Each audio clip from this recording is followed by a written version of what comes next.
Population 278 Murdock, Minnesota hasn't made headlines, possibly ever, until recently when a public hearing took place involving this church and its new owners applying for a conditional use permit. It started with this organization, AFA, coming to town and buying the old church building, and then posting on their website that they were going to use this as some sort of a religious center. AFA, short for Asatru Folk Assembly. The group owns the church but needed a hearing before the city could grant them a permit to use the church, as it was zoned as a residential property before. But the hearing took a turn when residents found out the Southern Poverty Law Center considers the AFA a hate group. Alan Turnage, the law speaker for the Asatru Folk Assembly, denies that label. We believe that as Northern Europeans, it is not only our birthright but our obligation to maintain that ancestral memory and to give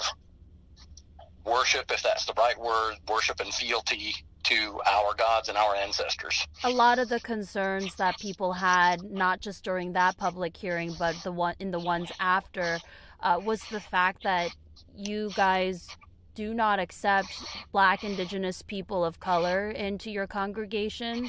Is this true? That is true. I mean, it's true both that we don't accept those members and that's the area of concern. Why is it that you won't let Black, Indigenous people of color into your congregation?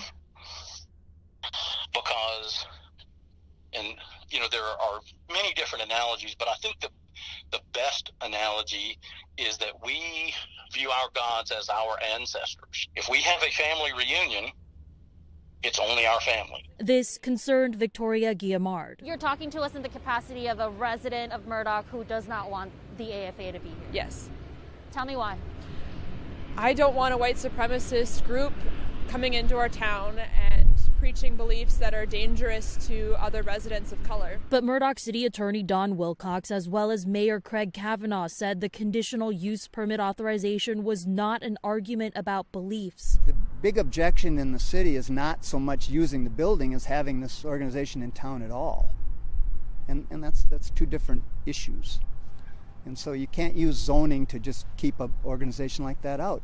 Whoever they are, they're protected by the Constitution, free speech, freedom of religion. Wilcox says regardless of who is in the building, the conditional use permit argument was simply a discussion of building use, and says denying a permit to certain groups would open them up to legal and federal violation troubles. Murdock does not have the resources to fight any kind of legal battle. No, it certainly does not. It's insured. I mean, the battle would be handled by their insurer, which is the League of Minnesota Cities.